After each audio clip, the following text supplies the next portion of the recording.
പ്രേംലാലാണ്. ശ്രീ പ്രേംലാൽ, താങ്കൾ നമസ്കാരമുണ്ട്, പറഞ്ഞോളൂ. നമസ്കാരം. ഞാൻ കൊല്ലം കോർപ്പറേഷനിൽ നിന്നാണ് വിളിക്കുന്നത്. അതെ, എന്താ കൊല്ലം കോർപ്പറേഷനിലൊക്കെ ഈ ഇടതു കോർപ്പറേഷൻ വലിയ ഇടതു കോട്ടയായിരുന്നല്ലോ, എങ്ങനെയാണ് ഇങ്ങനെ വീണത്?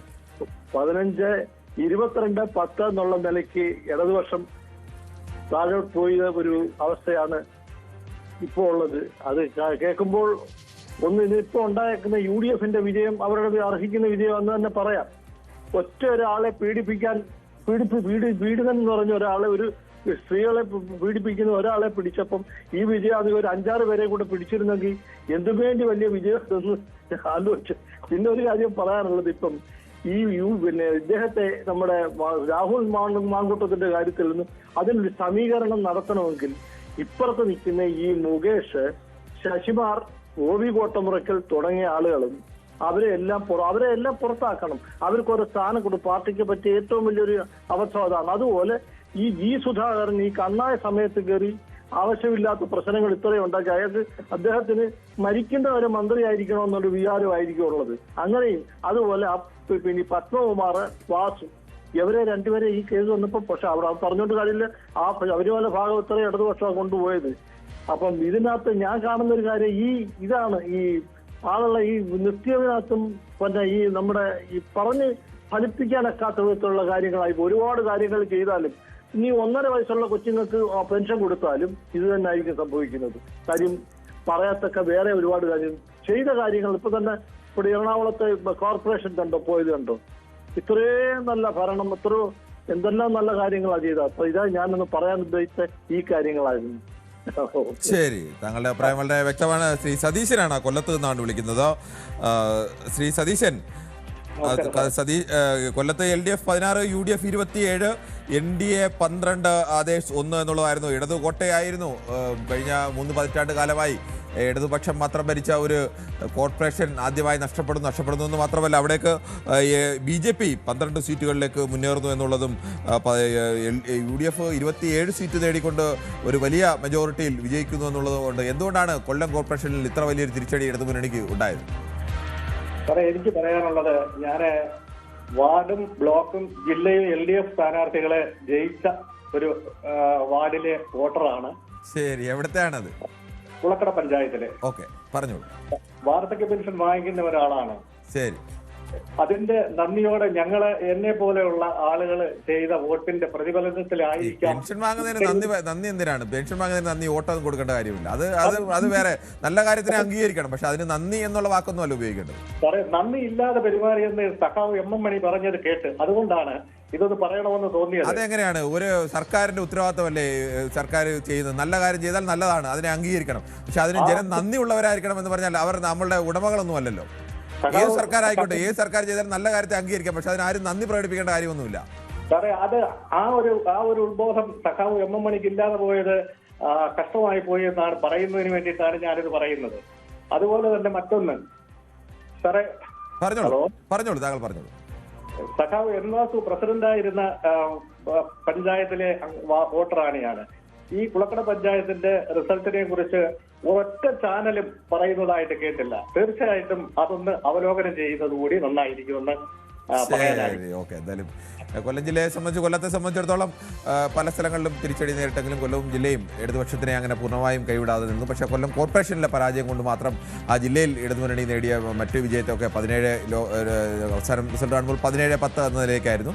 17 ജില്ലാ പഞ്ചായത്ത് സീറ്റുകളിൽ ഇടതുമുന്നണിയും 10 സീറ്റുകളിൽ UDFും എന്നുള്ള നിലയിൽ അവസ്ഥയിലൊക്കെയായിരുന്നു. അങ്ങനെ സാധാരണഗതിയിലൊക്കെ വലിയ വിജയം ഇടതുമുന്നണി കഴിഞ്ഞ 2-3 തെരഞ്ഞെടുപ്പുകളിലും, നിയമസഭാ തെരഞ്ഞെടുപ്പുകളിലും പഞ്ചായത്ത് തെരഞ്ഞെടുപ്പുകളിലും ഒക്കെ നേടുന്ന ഒരു ജില്ലയായിരുന്നു കൊല്ലം ജില്ല എന്ന പ്രത്യേകത കൂടിയുണ്ട്. കൊല്ലം കോർപ്പറേഷനെ പോലെ എന്നും ഇടത് കോട്ടയായിരുന്ന, എന്നും ഇടത് MLA-മാരെ തന്നെ വിജയിപ്പിച്ചിരുന്ന ഒരു സ്ഥലത്താണ് ഇന്നിപ്പോൾ അങ്ങനെ ഒരു വലിയ തിരിച്ചടി ഉണ്ടായിരിക്കുന്നത്. BJPക്ക് അവിടെ 12 സീറ്റുകൾ വിജയിച്ചിരിക്കുന്നു എന്നുള്ള വലിയ രാഷ്ട്രീയ യാഥാർത്ഥ്യം കൂടി കൊല്ലത്ത് നിൽക്കുന്നുണ്ട്. പക്ഷത്തെ സംബന്ധിച്ചും വലിയ ചിന്തയൊക്കെ ഉണ്ടാവേണ്ട വിഷയങ്ങൾ തന്നെയാണ് കൊല്ലത്ത് ഉണ്ടായിരിക്കുന്നത്. നമുക്ക് മറ്റൊരു പ്രേക്ഷകരിലേക്ക് കൂടി പോകേണ്ടതുണ്ട്. ശ്രീ തങ്കപ്പനാണ്, കണ്ണൂരിൽ നിന്നാണ്. ശ്രീ തങ്കപ്പൻ, താങ്കൾ എങ്ങനെയാണ്? നമസ്കാരം. എങ്ങനെയാണ് താങ്കൾ ഈ കേരളത്തിലെ തെരഞ്ഞെടുപ്പ്, എന്തുകൊണ്ടാണ് ഇങ്ങനെ ഒരു ഫലം ഉണ്ടായത്? ഇങ്ങനെ ഒരു ഫലം ഉണ്ടായത് എന്താണെന്ന് വെച്ചാൽ സാറേ, ഭരിക്കുന്ന കക്ഷിയുണ്ടല്ലോ, ആ കക്ഷികള് പിന്നെ ജനങ്ങളോട് പറയുന്നതും പെരുമാറുന്നതും രണ്ടും രണ്ടാ. അതിന്റെ പ്രതിഫലനമാണ് ഇപ്പോ ഉണ്ടായിട്ടുള്ളത്. കേട്ടില്ലേ? കേൾക്കാം, വളരെ പറഞ്ഞോളൂ. വളരെ പഴക്കം ചെന്ന ഒരു സഖാവ് ഈ കുറച്ചു നേരത്തെ ശ്രീ എം എം മണി, വ്യക്തിപരമായിട്ട് എനിക്ക് ഏറെ ഇഷ്ടമാണ്. അദ്ദേഹം പറഞ്ഞു കേട്ടില്ലേ, ഞങ്ങൾക്കൊക്കെ പെൻഷൻ തന്നിട്ട് അത് തിന്ന് എന്ന് പറഞ്ഞാൽ ഞങ്ങളിങ്ങനെ വെറുതെ ഇങ്ങനെ തിന്ന് കഴിച്ചിട്ട് നന്ദി കാണിച്ചില്ല പോലും. ഞങ്ങൾക്ക് അവകാശമായി തരുന്ന പെൻഷൻ, ആ പെൻഷൻ തന്ന് ഞങ്ങളത് മേടിച്ചു, ഞങ്ങൾ അരി മേടിച്ചു തിന്നു. സത്യമാണ്. അതുകൊണ്ട് ഞങ്ങളുടെ ആശയവും ഞങ്ങളുടെ കാഴ്ചപ്പാടുകളും ആ പ്രസ്ഥാനത്തിന്റെ കാഴ്ചോട്ടി കൊണ്ടു നോക്കേണ്ട കാര്യമൊന്നുമില്ലല്ലോ. ശരിയല്ലേ സാർ? ശരിയാണ്, പൂർണ്ണമായും താങ്കളുടെ അഭിപ്രായത്തോട് യോജിക്കാതിരിക്കാൻ ഇത്തരം പിന്നെ തലമുതിർന്ന അത് ഇപ്പോ ഒരു പ്രായത്തിൽ കുറഞ്ഞ ഒരു പ്രവർത്തനം പറയുവാണെങ്കിൽ ഓക്കെ, അത് നമുക്ക് മനസ്സിലാവും. ഇത്രയും പ്രായവും പരിജ്ഞാനവും ഉള്ള ഒരു വ്യക്തി ഈ രീതിയിലൊക്കെ സംസാരിച്ചാൽ ഇത് മാത്രമല്ല, അനുഭവം ഇനി വരാൻ പോണതേ ഉള്ളൂ. വടി കൊത്താൻ പോയിട്ടേ ഉള്ളൂ. അടിയൊന്നും ആയിട്ടില്ല സാർ, വടിക്കാൻ പോയിട്ടേ ഉള്ളൂ. ഇപ്പൊ പരിതപിച്ചിട്ട് കാര്യമൊന്നുമില്ല. ശ്രദ്ധിക്കുക. ശരി, അദ്ദേഹം ഉപയോഗിച്ച വാക്ക് പഴക്കം ചെന്ന നേതാവ് എന്നുള്ള ഒരു വാക്കാണ് എം എം മണിയെ കുറിച്ച് ഉപയോഗിച്ചത്. അദ്ദേഹം ഇന്ന് പറഞ്ഞ പ്രതികരണം തന്നെയാണ് കൂടുതൽ പ്രേക്ഷകരും ചൂണ്ടിക്കാണിച്ചത് എന്നുള്ള പ്രത്യേകത കൂടിയുണ്ട്. ശ്രീ മുരളീധരനാണ്, ബോംബെയിൽ നിന്നാണ് വിളിക്കുന്നത്. ശ്രീ മുരളീധരൻ, താങ്കൾ നാട്ടിലെവിടെയാണ്? എവിടെയാണ്? ചേർത്തല. ഓക്കെ, ചേർത്തലയൊക്കെ ഇടതു മുന്നണിയാണ്.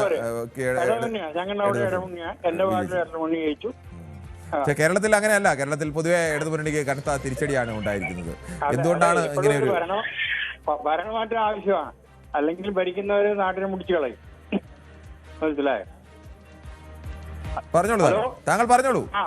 ഇപ്പൊ ഒരു ഭരണമാറ്റം വന്നത് നന്നായിട്ട് കാണുന്നു. അത് അസംബ്ലി തെരഞ്ഞെടുപ്പിലും ഭരിക്കണമെന്നാണ് ആഗ്രഹം. ശരി, ഓക്കെ. നമുക്ക് പ്രത്യേക രാഷ്ട്രീയ താല്പര്യമൊന്നുമില്ല. എന്നാലും രാഷ്ട്രീയ താല്പര്യം ഉണ്ടാകുന്ന ഒരു തെറ്റല്ല ശ്രീ മുരളീധരൻ. രാഷ്ട്രീയ താല്പര്യമൊക്കെ ഉണ്ടാവും. അതിപ്പോ ഒരാൾക്ക് ഇന്ന രാഷ്ട്രീയം എന്ന് പറഞ്ഞില്ല. പ്രത്യേക പാർട്ടിയുടെ ഒരു മമത ചെയ്തു. ഇപ്പൊ മഹാരാഷ്ട്രയിലാണെങ്കിലും നമ്മൾ പലർക്കുമാണ് വോട്ട് ചെയ്യുന്നത്. ആളെ നോക്കി ആൾക്ക് ഞാൻ 40-50 വർഷം. ശരി മുരളീധരൻ, അതല്ല പലരും വിളിക്കുമ്പോൾ നമ്മളോട് പറയുകയാണ് എനിക്കങ്ങനെ രാഷ്ട്രീയം ഒന്നുമില്ല എന്ന് പറയും. അങ്ങനെ ഏതെങ്കിലും ഒരാൾക്ക് ഒരു രാഷ്ട്രീയം ഉണ്ടാവുന്നത് തെറ്റല്ല എന്ന് മാത്രമല്ല, അത് കുറെ കൂടി ശരിയാണ് എന്ന് കൂടി പറയേണ്ടി വരും. ഏതായാലും ഒരു രാഷ്ട്രീയമൊക്കെ ഉണ്ടായിരിക്കുന്നത് എപ്പോഴും നല്ലതാണ്. ഇനി കക്ഷി രാഷ്ട്രീയം അല്ലെങ്കിൽ രാഷ്ട്രീയമെങ്കിലും എന്തായാലും ഉണ്ടായിരിക്കണം. ശരി, ഓക്കെ. മുരളീധരൻ, ശരി, ഓക്കെ. എന്തായാലും ശ്രീ രാധാകൃഷ്ണനാണ്, വൈറ്റിലയിൽ നിന്നാണ് വിളിക്കുന്നത്. ശ്രീ രാധാകൃഷ്ണൻ, എറണാകുളം ജില്ലയൊക്കെ UDF അതിൻ്റെ പ്രതാപം തിരിച്ചു പിടിച്ചിരിക്കുകയാണ്. എറണാകുളം കോർപ്പറേഷൻ അടക്കം UDF തിരിച്ചു പിടിച്ചിരിക്കുന്നു. ആധികാരികമായ ജയത്തോടു കൂടി തന്നെ അങ്ങനെ ഒരു ഫലം അവിടെ നിന്ന് വന്നിരിക്കുന്നു. താങ്കൾ എങ്ങനെയാണ് ഈ ഫലത്തെ വിലയിരുത്തുന്നത്? നമസ്കാരം. ഇവിടിപ്പോ ഈ എറണാകുളം മാത്രമല്ല, പൊതുവെ ഈ കേരളത്തിൽ സംഭവിച്ചേക്കണത് ഇവരുടെ ഒരു ധാർഷ്ട്യവും ഈ തണ്ട്, അതായത് ഇവര് പറയുന്നത് ഇപ്പൊ മുഖ്യമന്ത്രിയൊക്കെ പറയണ കേട്ടിട്ടില്ലേ, ഒരൊറ്റ അതായത് ജനങ്ങളുടെ പൾസറിഞ്ഞുകൊണ്ടല്ലേ ഇവര് സംസാരിക്കണത്. അതിദാരിദ്ര്യമില്ലാത്ത ഒരു കേരളം എന്നൊക്കെ പറഞ്ഞുകൊണ്ട് വന്നിട്ട് ഒരു നേരം വയറ് വെച്ച് കഴിക്കാൻ പറ്റാത്ത ആളുകൾ ഇവരും ഇവിടെ ഉണ്ട് ഇപ്പോഴും. പക്ഷെ ഈ ഉപ്പ് തൊട്ട് കൽപ്പൂരം വരെ, അത് വെളിച്ചെണ്ണ നമുക്കറിയാലോ, വെളിച്ചെണ്ണ വിലയൊക്കെ, അതുപോലെ ഈ വിലക്കയറ്റങ്ങൾ, ബിൽഡിംഗ് പെർമിറ്റ്, രജിസ്ട്രേഷൻ ഫീ, നമ്മളിപ്പം കറണ്ട്, അതുപോലെ വെള്ളം, ഇതിന്റെയൊക്കെ ഇത്. പിന്നെ ഇവര് ഇങ്ങനെ അങ്ങോട്ട് പഠിച്ചില്ലേ. ഇവിടെ നമുക്കറിയാം, ഇവിടെ ഈ വികസനം കൊണ്ട് ഉള്ള യുവാക്കൾ മുഴുവനും പുറത്തേക്ക് പോണേന്. പിന്നെ അതുകൂടാണ്ട് മദ്യം മയക്കുമരുന്നൊക്കെ ഭയങ്കരമായിട്ട് വികസിപ്പിച്ചിട്ടുണ്ട്. കാരണം ഇല്ലാത്ത ഏരിയ ഇല്ല, മുട്ടിന് ഈ സാധനമുണ്ട്. യുവാക്കൾ ഇപ്പൊ ഇതിന് അടിമയായിട്ടാ വന്നേക്കണം.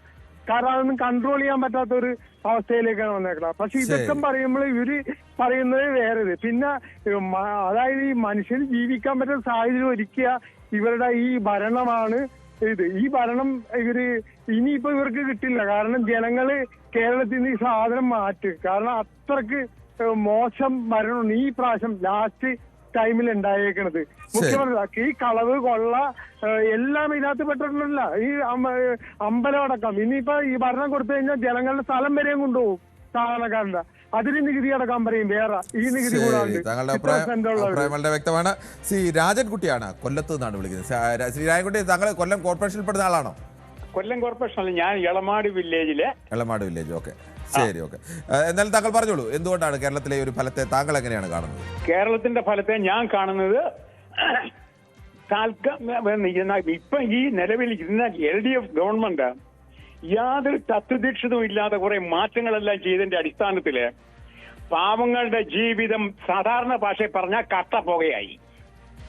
ഒരു പാവപ്പെട്ട ഒരു പെങ്കൊച്ചിന് ഒരാൾക്ക് കെട്ടിക്കണോ എന്നുണ്ടെങ്കിൽ സ്വന്തം ഭൂമി 4-5 സെന്റ് ഉള്ളത് വിൽക്കാൻ പോയി കഴിഞ്ഞാൽ സർക്കാർ പിടിച്ചതിന് തന്നെ പിന്നെ ബാക്കിയൊന്നും അതിനകത്തില്ല. ആലോചിക്കണം. പറയുമ്പോ ഇത്രയും കയറ്റി പറയണോ? ചില അത്രയും കയറ്റി പറഞ്ഞോ. ഞാൻ അനുഭവിച്ചവനാ. പിന്നെ ഒരു വിഭാഗം വിവരമില്ലാത്ത കുറെ ആൾക്കാർ ഇതിനകത്തുണ്ട്. ലൈക്ക് MM മണി. അവനാരാ? സംസ്കാരം എന്ന് പറഞ്ഞ് 16,000 പോയിട്ടില്ല അവിടെ നിൽക്കുന്നത്. 2, ഈ സാധാരണക്കാരന്റെ ഒരു അടുക്കള, 2 കുഞ്ഞുങ്ങളും തന്തയും തള്ളയുള്ള ഒരു അടുക്കള ഒരു ദിവസം പോകണമെങ്കിൽ 800 രൂപയ്ക്ക് പുറത്ത് വേണം സാറേ. എന്നീ 800 രൂപ എവിടെ ഉണ്ടാവുക? ആ സ്ഥാനത്താണ് 1,10,00,000 കാറ് വാക്കാക്കിയിരുന്നത്. പിന്നെ പറയുക മുറുക്കി കൊടുക്ക. ഇനി മുറുക്കി കൊടുക്കാനൊന്നുമില്ല സാറേ. ഇപ്പൊ മുറുക്കി കൊടുക്കാനൊന്നും പറയുന്നില്ലല്ലോ സർക്കാർ. എന്തായാലും താങ്കൾ പറഞ്ഞിട്ടുണ്ടല്ലോ, ഇത് മറക്കാനൊക്കത്തില്ലല്ലോ. ശരി, ഓക്കെ. ശ്രീ സിജോ മാത്യു ആണ്, കോഴിക്കോട് നിന്നാണ് വിളിക്കുന്നത്. ശ്രീ സിജോ മാത്യു, കേരളത്തിൽ ഇപ്പോഴത്തെ ഒരു തെരഞ്ഞെടുപ്പ് ഫലം താങ്കളുടെ മുന്നിൽ വ്യക്തമാണത്, കണക്കുകളൊക്കെ നമ്മുടെ സ്ക്രീനിലും വ്യക്തമാണ്. എന്തുകൊണ്ടാണ് ഇങ്ങനെ ഒരു ഫലം ഉണ്ടായതെന്ന് താങ്കൾ കാണുന്നു? അതായത് എനിക്ക് തോന്നുന്നത് ഇപ്പം കോഴിക്കോട് ജില്ലയിൽ ആദ്യമായിട്ടാണ് UDFന് ജില്ലാ പഞ്ചായത്ത് ലഭിക്കുന്നത്. അതെ. അപ്പോൾ അതിനൊരു പ്രധാനപ്പെട്ട കാരണം എന്ന് പറഞ്ഞിട്ടുണ്ടെങ്കിൽ LDF നിലവിൽ അവരുടെ അഭിപ്രായത്തിൽ ഒരു സ്ഥിരതയില്ല. അപ്പം ലോക്സഭാ തെരഞ്ഞെടുപ്പില് അവർ കാണിച്ചത് ന്യൂനപക്ഷ വർഗീയതയെ താലോലിച്ചു പോയി. അപ്പം ഭൂരിപക്ഷ വോട്ട് ചോർന്നപ്പം ഇവിടെ ഭൂരിപക്ഷ വർഗീയതയെ താലോലിക്കുന്ന ഒരു സമീപനം എടുത്തു. അപ്പൊ അങ്ങോട്ടും ഇങ്ങോട്ടും ഒരു ചാടിക്കളിക്കുന്ന ഒരു സമീപനത്തിന്റെ ഫലമായിട്ട് വോട്ട് പോയി. പിന്നെ പ്രധാനമായിട്ടും വോട്ട് പോയത് ശബരിമല വിഷയത്തില് ജനങ്ങളെ സ്വാധീനിച്ച ഒരു വിഷയമായിരുന്നു. അപ്പൊ നമ്മൾ മാധ്യമങ്ങൾ മനസ്സിലാക്കേണ്ട ഒരു കാര്യം, നമ്മൾ സെറ്റ് ചെയ്യുന്ന അജണ്ടയല്ല ജനങ്ങള് ചിന്തിക്കുന്നത്. ഇപ്പം രാഹുൽ മാങ്കൂട്ടത്തിന്റെ വിഷയം 2 ആഴ്ച ഈ ഇലക്ഷൻ കാലത്ത് ചർച്ച ചെയ്തല്ലോ. പക്ഷെ അത് ജനങ്ങൾ അതിനേക്കാൾ ശ്രദ്ധിച്ചത് എനിക്ക് തോന്നുന്നത് അവരുടെ മനസ്സിൽ വന്ന് കയറിയത് ശബരിമല വിഷയമാണ്. അപ്പോൾ അവര് ആരാണോ ജയിക്കുന്നത് അവർക്ക് വേണ്ടി വോട്ട് കൊടുത്തു. അതായത് BJP UDF എടുത്തു നോക്കിയപ്പം സർക്കാരിന് തിരിച്ചടി കൊടുക്കാൻ പറ്റുന്നത് UDFനാണ്. അപ്പൊ അതുകൊണ്ട് കൂടുതൽ ഭൂരിപക്ഷ വോട്ടുകൾ UDFിലേക്ക് പോയി. മുസ്ലിം വോട്ടിന്റെ കൺസോൾട്ടേഷൻ ഉണ്ടായി. അപ്പൊ അതിന്റെ ഫലമായിട്ട് മുസ്ലിം വോട്ടിൽ നല്ല കൺസോൾട്ടേഷൻ ഉണ്ടായി ഈ ഭാഗത്തൊക്കെ. അപ്പോൾ അതിന്റെ ഫലമായിട്ടാണ് ഈ റിസൾട്ട് വന്നിരിക്കുന്നത്. ശരി, താങ്കളുടെ അഭിപ്രായം വളരെ വ്യക്തമാണ്. സാധാരണഗതിയിൽ തെരഞ്ഞെടുപ്പ് ദിവസങ്ങളിലാവും ജനങ്ങൾക്ക് ഏറ്റവും കൂടുതൽ ഈ തെരഞ്ഞെടുപ്പിനെ കുറിച്ചുള്ള വിലയിരുത്തലുകൾ ഉണ്ടാവുക. പക്ഷേ ആ വിലയിരുത്തലുകൾക്ക് അങ്ങനെ ഒരു പൊതുവേദിയിൽ പറയാനുള്ള അവസരം പലപ്പോഴും കിട്ടില്ല. നാട്ടിലെ ചില സദസ്സുകളിലോ സൗഹൃദ സദസ്സുകളിലോ അല്ലെങ്കിൽ വാട്സാപ്പ് ഗ്രൂപ്പുകളിലോ ഒക്കെയാണ് ഇത്തരം ചർച്ചകളൊക്കെ നടക്കുന്നത്. പക്ഷേ അങ്ങനെ പോരാ, ജനങ്ങളുടെ അഭിപ്രായങ്ങളാണ് ഏറ്റവും പ്രധാനം. ജനങ്ങളാണ് ഇന്ന് വിധി നിർണ്ണയിച്ചത്, അധികാരികളല്ല വിധി നിർണ്ണയിക്കുന്നത്. ജനങ്ങളാണ് വിധി നിർണ്ണയിക്കുന്നത്. അവരുടെ അഭിപ്രായങ്ങൾക്കാണ് ഏറ്റവും പ്രാധാന്യം. അത് കേൾക്കുന്നവർക്ക് അധികാരികളായി തുടരാൻ കഴിയൂ. ജനങ്ങളുടെ അഭിപ്രായങ്ങളെ കേൾക്കാനും അതിനൊത്ത് ചിന്തിക്കാനും അതിനൊത്ത് പ്രവർത്തിക്കാനും കഴിയുന്നവർക്കാണ് അധികാരികളായി തുടരാൻ കഴിയുക. എന്തുകൊണ്ടാണ് പരാജയം സംഭവിച്ചത് ഇടതുപക്ഷത്തിന്? എന്തുകൊണ്ടാണ് ചില സ്ഥലങ്ങളിലെങ്കിലും പിടിച്ചു നിൽക്കാൻ കഴിഞ്ഞത്? അത്തരം വിലയിരുത്തലുകളാണ് പ്രേക്ഷകർ നടത്തിയത്. സ്വാഭാവികമായും പ്രേക്ഷകരെ സംബന്ധിച്ച് അവരുടെ വളരെ തീവ്രമായ അഭിപ്രായങ്ങൾ തന്നെയാണ്. മുൻ മന്ത്രി MM മണിയുടെ ഇന്നത്തെ അഭിപ്രായ പ്രകടനത്തോടക്കം അതിനിശ്ചിതമായ വിമർശനമാണ് ഉണ്ടായത്. ഇടതുപക്ഷത്തിനെതിരെ ഇടതുപക്ഷത്തിന്റെ ചില നേതാക്കൾക്കെങ്കിലുമുള്ള ധാർഷ്ട്യമടക്കമുള്ള ആരോപണങ്ങൾ അടക്കം ഉന്നയിച്ചുകൊണ്ടാണ് ആളുകൾ സംസാരിച്ചത്. എന്തായാലും അത്തരം വിലയിരുത്തലുകൾ എങ്ങനെയാണ് പരാജയം സംഭവിച്ചതെന്ന് ഇടതുപക്ഷവും അല്ലെങ്കിൽ ചില സ്ഥലങ്ങളിൽ പരാജയം സംഭവിച്ചത് മറ്റു പാർട്ടികളുമെല്ലാം ചിന്തിക്കേണ്ട സമയം തന്നെയാണ്. അങ്ങനെ തിരുത്തിക്കൊണ്ട് വീണ്ടും ഒരു തെരഞ്ഞെടുപ്പ് തൊട്ടടുത്ത് തന്നെ നമ്മുടെ മുന്നിലേക്ക് വരികയാണ്. അതിനുള്ള ഒരു ചൂണ്ടുപലക കൂടിയാണ് പ്രേക്ഷകരുടെ ഈ പ്രതികരണങ്ങൾ എന്ന് ഞങ്ങൾ കരുതുന്നു. എന്തായാലും നാളെയും ഇതേ സമയം News 18 പൊതുവേദി മറ്റൊരു വിഷയവുമായി.